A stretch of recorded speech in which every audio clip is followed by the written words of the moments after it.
Comment choisir un bon terrain pour son exploitation agricole? C'est la thématique que nous allons aborder dans la vidéo de ce jour. L'idée pour moi est de partager avec toi 3 critères assez importants que tu devrais prendre en compte quand tu veux choisir le site qui devrait abriter ton champ. Donc, je t'invite à rester jusqu'à la fin de cette vidéo et toi aussi tu sauras comment faire pour choisir un bon terrain pour ton exploitation agricole. Bonjour, c'est Desmond, le promoteur de la chaîne Desmond Academy que tu es en train de visionner actuellement. Cette chaîne dans laquelle nous parlons d'entrepreneuriat, de business et de développement personnel. Donc, si l'une de ces thématiques t'intéresse, je t'invite à faire ton premier pas sur cette chaîne afin de te rapprocher de tes objectifs. Il s'agit de cliquer sur le bouton s'abonner qui est tout juste en bas et de cliquer également sur la cloche de notification. En cliquant dessus, ça te permettra d'être informé de l'apparition de nos 3 vidéos hebdomadaires, le lundi, le mercredi et le vendredi à 10 h. Donc, comme je le disais d'entrée de jeu aujourd'hui, je vais partager avec toi 3 astuces, 3 critères qui te permettront de choisir un bon terrain pour ton exploitation agricole, car c'est la base de tout investissement dans l'agriculture. Le terrain est une condition assez importante. Pourquoi? Parce que une fois que vous avez choisi un mauvais terrain, les rendements escomptés ne seront pas au rendez-vous et aussi c'est quelque chose de difficilement correctible. C'est-à-dire que quand vous choisissez un mauvais terrain, il est très difficile de pouvoir améliorer la situation, car ce sera difficile de pouvoir le changer tout simplement. Bon, allons tout de suite dans le cours. La première condition, c'est l'accessibilité. C'est une condition assez importante, pour moi la plus importante, car si votre terrain remplit même les 2 autres conditions que nous verrons bien après et qu'il n'est pas accessible, pour moi ce n'est pas un bon terrain. Car quand on parle d'accessibilité, notons que nous sommes en train de parler d'une exploitation agricole. C'est-à-dire que les produits issus de votre champ seront destinés vers la commercialisation. Donc on va parler ici de dizaines, de centaines, de milliers d'hectares. Comme pour dire que votre rendement sera chiffré en termes de dizaines, de centaines, de milliers de tonnes. Du coup, ce sont des camions qui viendront dans votre exploitation, qui viendront dans votre champ, question d'acheminer votre production vers les différents points de vente. Donc il est assez important que la route qui mène vers votre exploitation soit bien praticable.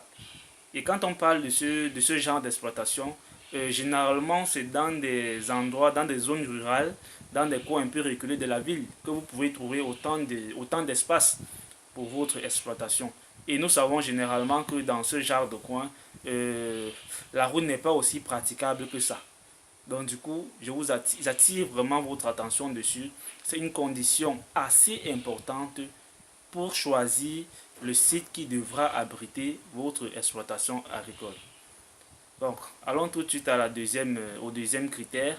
Il s'agit tout simplement d'un point d'eau.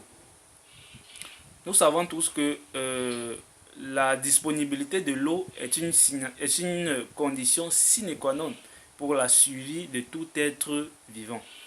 Et bien entendu, les plantes ou alors les végétaux sont des êtres vivants.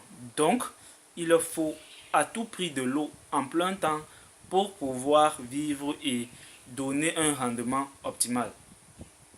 Quand on parle d'une exploitation agricole, ça voudrait dire que vous serez en permanence en train d'amener votre production sur les marchés. Donc, il ne doit pas avoir en fait d'interruption.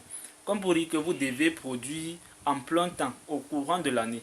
Vous ne devez pas attendre les campagnes agricoles afin de vous lancer, car généralement les campagnes sont arrosées des pluies naturelles. Mais vous devez avoir un point d'eau dans votre champ pour pouvoir irriguer votre champ en saison sèche. Car généralement c'est en saison sèche que les produits d'agriculture sont vraiment rentables. Et du coup, si vous voulez faire de l'agriculture à grande échelle ou alors à échelle suffisamment commerciable, il faut à tout prix que votre site ait un point d'eau. Car s'il n'a pas un point d'eau, vous allez dépenser une somme assez faramineuse pour vous creuser un forage et aussi pour avoir il vous faut dépenser suffisamment d'argent pour avoir un système d'irrigation qui ira avec. Donc l'existence d'un point d'eau dans votre exploitation est capitale. Et notons ici que quand on parle de point d'eau, il s'agit d'un point d'eau non tarissable. Il faut une source d'eau non tarissable, c'est-à-dire que même en saison sèche, vous devez avoir de l'eau dans ce point d'eau. C'est une condition assez importante si vous voulez vraiment produire, avoir de la régularité dans votre chaîne de production. La troisième condition, qui n'est pas la moindre, est tout simplement la qualité du sol. Vous savez, les sols ne se valent pas. Il y a des sols qui sont appropriés pour un certain type de culture, tandis que d'autres ne le sont pas. Donc, vous allez certainement vous poser la question de savoir comment savoir que tel sol est approprié pour tel type de culture, et tandis qu'il ne l'est pas pour tel autre. Bon, il y a une condition, il y a un critère tout naturel pour le savoir. Regardez tout simplement autour de votre site. Regardez, il y a forcément les gens qui travaillent autour. Prêtez juste un peu attention et regardez ce que les gens ont semé autour de votre site. Ce qu'ils ont semé, comment est-ce que ça se comporte? Est-ce que ça donne bien? Est-ce que la production est acceptable? Si jamais la production est bonne, ça voudrait dire que la culture qu'ils sont en train de s'aimer sur ces parcelles est adaptée à ce sol, tout simplement.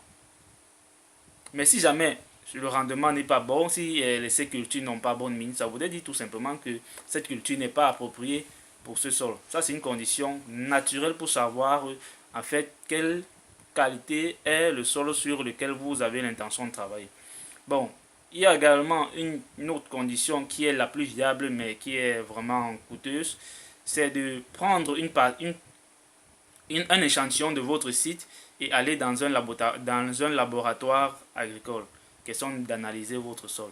Là-bas, on va vous déterminer le pH, la constitution de votre sol, les éléments qui constituent votre sol, la profondeur, bref, tout ce que votre sol comporte. Et les conditions de cette analyse vous permettra de savoir quel type de culture sera approprié sur ce sol. Donc voilà en fait les deux cultures, voilà en fait les deux critères qui vous permettent de savoir quel type de culture est approprié pour le sol que vous avez l'intention d'acheter ou alors d'acquérir, si il est favorable à votre culture ou pas. Donc, mes chers amis entrepreneurs, nous sommes arrivés au terme de cette vidéo. J'espère que les raisons que j'ai partagées avec toi sont assez importantes pour toi. Et si jamais ce n'est pas le cas, je t'invite, ou alors si tu as d'autres astuces, si tu as d'autres techniques pour reconnaître un bon terrain, je t'invite à partager avec moi ces astuces dans les commentaires. Donc, n'hésite pas à partager et à liker la vidéo et je te dis à très bientôt sur la chaîne. Ciao.